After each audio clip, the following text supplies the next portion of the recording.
kitab Fitnatul Wahabiyah. Ini kitab yang ditakuti oleh mereka, yang dikarang oleh Al-Alim Al-Alamah Syekh Ahmad bin Zaini bin Ahmad Dahlan Al-Makki, Mufti Mekah, pengarang kitab ini. Inilah yang menjadi guru ulamanya yang di Indonesia. Murid-murid beliau diantaranya pertama adalah Syekh Khalil Al-Bangkalani dari Madura, murid beliau.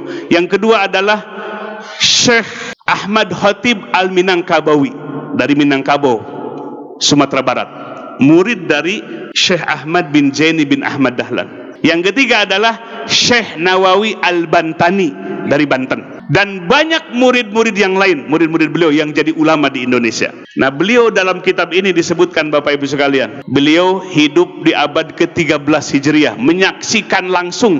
Beliau mufti Mekah bermadhab Syafi'i. Beliau menjelaskan dalam kitab ini dari sisi tarikh dan sejarahnya beserta ajaran dari Wahabinya. Dari sisi kesejarahannya, Bapak Ibu sekalian, bahwa Muhammad bin Abdul Wahab ini sudah diprediksi oleh ayahnya sebagai mufti, oleh saudaranya dan kibarul ulama pembesar, bahwa orang ini akan menyebarkan kesesatan yang besar. Sehingga terbukti Muhammad bin Abdul Wahab ini mengkafirkan orang-orang muslim. Wa tusila bizalika ila takfiril mukminin. Jadi mengkafirkan orang-orang yang beriman. Maka selain daripada yang mengikuti mazhabnya adalah musyrikin. Itu pandangannya. Sehingga Bapak Ibu sekalian, pertama, faza'ama ana ziyarata qabrin Nabi SAW, sesungguhnya dia menyangka berziarah ke kuburan Nabi, wa tawassuli bihi, bertawassul dengannya, wabil anbiya, dan kepada para nabi, wal aulia, dan kepada wali, wasolihin, dan orang-orang soleh, wa ziyarati quburihim, dan menziarahi kubur mereka, syirkun syirik. Jadi kita ziarah ke Wali Songo syirik, bertawasul syirik, ya, yang suka tawasulan. Wa anna nidaan Nabi sallallahu alaihi wasallam inda tawasul, menyebut Nabi, ya, nida kepada Nabi, memanggil Nabi dalam tawasul, syirkun syirik. Dulu Muhammad bin Abdul Wahab ini bekerja sama dengan seorang amir di mana? Di daerah Diryah. Ya, Diryah itu di sekarang Saudi Arabia, di Najd, ya. Bekerja sama dengan seorang amir Ad-Diryah, namanya adalah Muhammad bin Saud, sehingga negaranya sekarang disebut Saudi Arabia. Nah, inilah kolaborasi antara Muhammad bin Abdul Wahab dengan Muhammad bin Saud. Yang satu ambisi kekuasaan, yang satu ambisi dengan pemahamannya, ingin menyebarkan pemahamannya. Sehingga di dalam sejarah, ke dalam kitab Fitnatul Wahabiyah ini, jumlahnya tidak terhitung yang dibunuh oleh pemahaman ini, dengan jumlah yang sangat banyak, karena memadukan kolaborasi antara penguasa dengan orang yang menyebarkan madhab Wahabi ini. Jumlahnya tidak bisa dihitung. Di Taif, di Jeddah, di Mekah, banyak manusia yang meninggal. Bahkan terakhir, Bapak Ibu sekalian, ketika merebut Hijaz Mekah dan Madinah, mereka menggunakan senjata Inggris untuk membunuh kaum muslimin. Dalam kitab ini, dan banyak kitab-kitab yang lainnya. Maka disebutkan dalam kitab ini, musibah terbesar yang menimpa umat Islam sepanjang sejarah umat Islam adalah fitnahnya Wahabi ini. Maka sekarang, Bapak Ibu sekalian, mereka ganti kulit, nggak mau disebut Wahabi, maunya disebut Salafi. Padahal paham yang mereka pelajari dan kitab-kitab inilah yang mereka pelajari semua. Jadi Bapak Ibu sekalian, ini sungguh memprihatinkan. Kenapa? Karena mereka menggunakan pemahaman seperti ini, pemahaman yang merusak, yang membelah-belah kekuatan umat Islam, yang memecah belah kaum muslimin. Kaum muslimin disebut orang musyrik, bahkan lebih syirik dibandingkan dengan Abu Jahal dan Abu Lahab.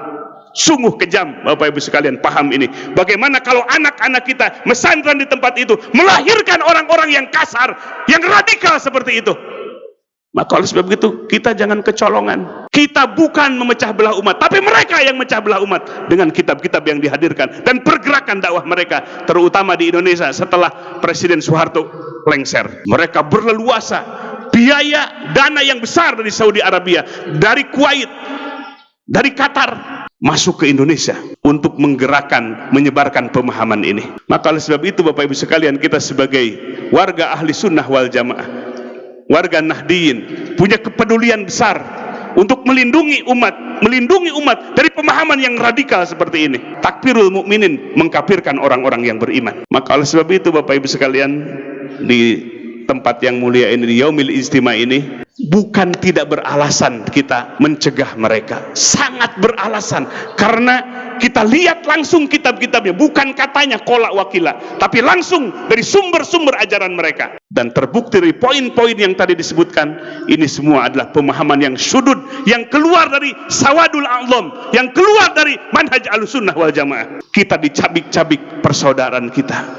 Maka oleh sebab itu, kita bukan karena kebencian.